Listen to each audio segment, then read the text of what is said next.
Hello and welcome. Today we're diving into a topic that sits right at the intersection of faith, biology, and language: the Orthodox Christian understanding of Mary's perpetual virginity. It's a concept that's been talked about for centuries, so let's break down how this belief is actually explained. So, everything really starts with this very practical, very logical question. For a lot of people, this is a major sticking point. I mean, how can the physical act of childbirth not change a person's state of virginity? It seems to go against everything we know about biology, and that's the central challenge we're going to explore. So, here's our roadmap for today. We're going to start with that biological objection head on. Then, we'll get into the logic of miracles. After that, we'll look at the scriptural evidence and decode some really key language before finally asking, why does this doctrine matter so much in the first place? All right, let's just jump right into that first and, let's be honest, most common hurdle: the biological objection. It's that immediate, practical question that pops into most of our heads. The foundational argument here is pretty simple, but it's absolutely crucial. You can't really apply the laws of natural biology to an event that, by its very definition, is supernatural. From this viewpoint, the entire event, from the conception all the way through the birth, is seen as operating under a completely different set of rules. And that brings us to the core theological framework here, what we can call the logic of miracles. It's all about understanding how divine action is believed to interact with, and in this case, actually supersede, the natural world we see every day. And check this out. This really highlights a key parallel in the argument.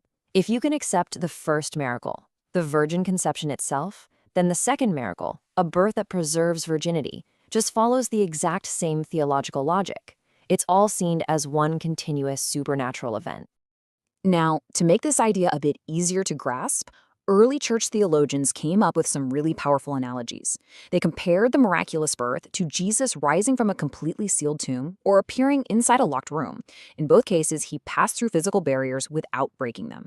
Another really beautiful image they used is a ray of sunlight passing through a pane of glass, illuminating it, warming it, but leaving it perfectly intact.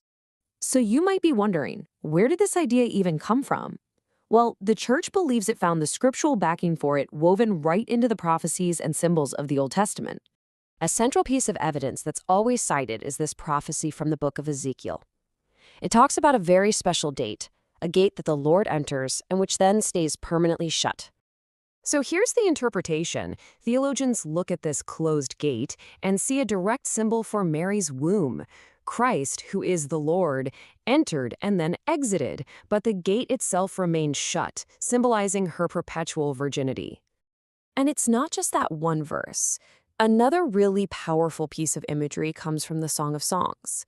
You have these descriptions: a garden enclosed and a fountain sealed, which are seen as these beautiful, poetic descriptions of purity and something that remains untouched.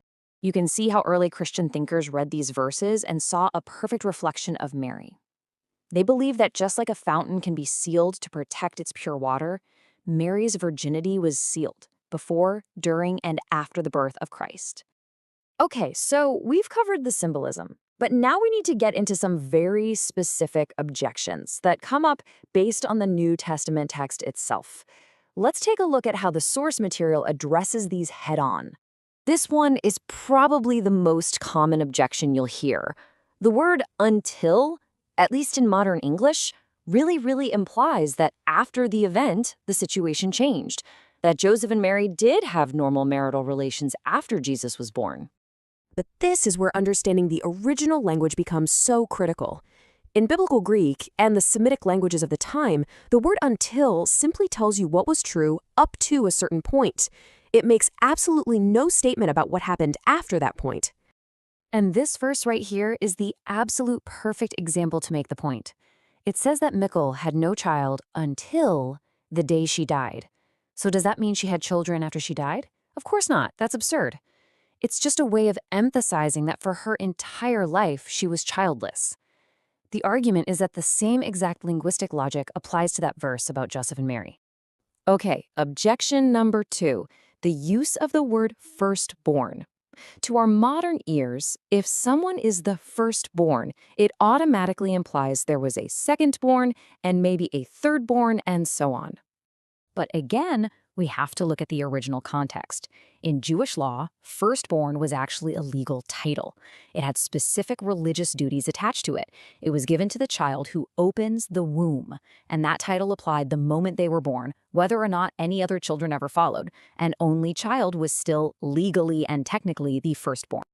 And finally, we have to talk about the brothers of Jesus. I mean, the Bible mentions them pretty explicitly, and that seems like a direct contradiction, right?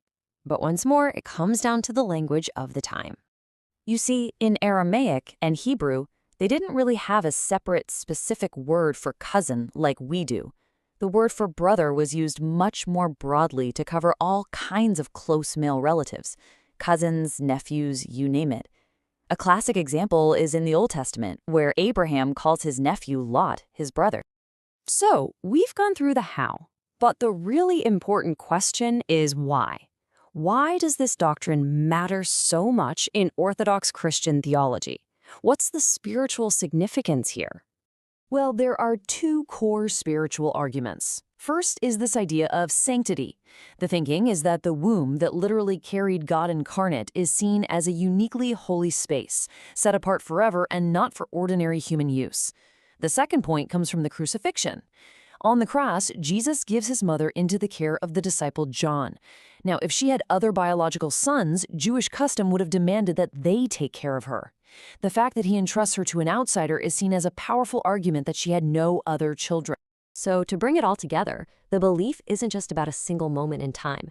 It's about a continuous state. The miraculous conception, the miraculous birth that followed, and a subsequent life of complete consecration, they're all seen as one seamless, sacred reality.